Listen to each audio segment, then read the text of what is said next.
And so here we are at Kyiv, pretty good overnight journey. You travel through places like Bucha, places like Hostomel, where some of the worst atrocities have taken place. But the first thing that strikes you is it's just like any other European city, down to the McDonald's. Only difference is we're 500 miles here from the front line with Russia, and defeating Russia on that front line is what we're about to go and talk about now. So first stop is here at Hostomel, where you've got behind us what's become a symbol of the Russians' failed invasion of Kyiv in the early stages of the war. It's just around here you saw one of the most ferocious firefights of the early stages of the conflict, when the Russians were turned back.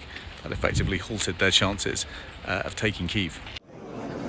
So the backdrop to our conference is a really powerful visual reminder of how hot this war is still running. Each of those black squares on the screen behind me, those are the oblasts in the Ukraine where there's currently a live air raid warning in place. We had air raid warnings here last night in Kyiv, but you can see all over the country this is a battle that is running hot as the Ukraine army makes its advances. So for many Ukrainians, this conflict is the history repeating itself. This is the memorial to the Holodomor, which commemorates the somewhere between 4 and 10 million Ukrainians who were starved to death in the genocide perpetrated by Russia in the early 1930s.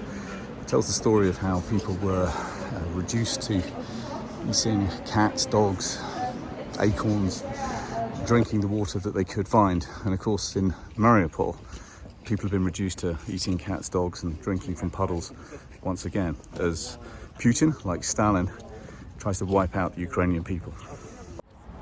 So over the last few days we've met President Zelensky, we've met his top team, we've met his ministers, we've met politicians, we've met experts from the field, and what's really clear is that the next 90 days are going to be absolutely critical. And what we have to do is, together, we have to make sure that a winter of discontent, as Zelensky calls it, becomes a winter of defeat for President Putin. Our support is making a difference. Our supplies have been critical in achieving the breakthroughs that you've read about in the last few days, but Ukraine now needs air defences, it needs tanks, it needs jets. Second, we've got to make sure there's a big plan to support the economy. They're running deficits of about $5 billion a month, sky-high inflation and sky-high interest rates as well. But most important, we've got to stop talking about war fatigue and start backing Ukraine's goals for peace. That means guaranteed safe skies above Ukraine. It means 100% deoccupation of all Ukrainian territory. It means the return of prisoners and hundreds of thousands of displaced citizens.